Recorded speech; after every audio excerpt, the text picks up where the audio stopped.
High সবাইকে, আমার একটা নতুন মিনি ব্লগে তোমাদেরকে ওয়েলকাম। তো আমার 30 ডেজ চ্যালেঞ্জের মধ্যে আজকে হচ্ছে ডে 14।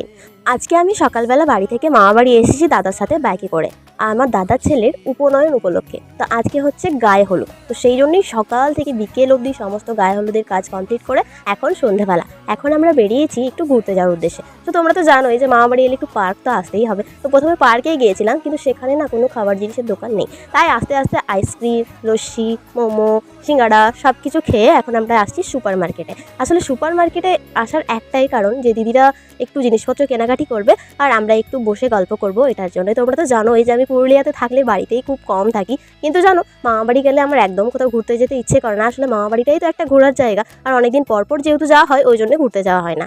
আজকে কিন্তু আমার উৎসাহটা একদম এক্সট্রিম লেভেলের হয়ে গেছে, জানি না কেন আজকে আমার খুব ভালো লাগছে। তো যেটার জন্য আজকে জিজুরা সবাই মিলে আমরা গিয়েছিলাম ঘুরতে, আর ঘুরতে এসে প্রচুর প্রচুর প্রচুর প্রচুর ভালো লেগেছে আমার। তোমার সাথে সেই কারণটা পরে ভিডিওতে শেয়ার করব। খাওয়া দাওয়া, গল্প গুজব, হাসি আড্ডা সব কিছু কমপ্লিট। এরপর আমরা গাড়িতে বসে পড়েছি বাড়ি যাওয়ার উদ্দেশ্যে। তো চলো মামা বাড়িতে গিয়ে কী হয় সেটাই শেয়ার করব।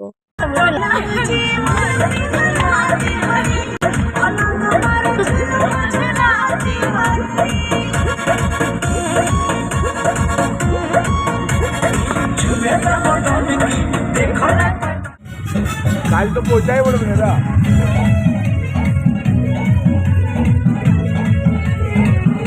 হ্যাঁ,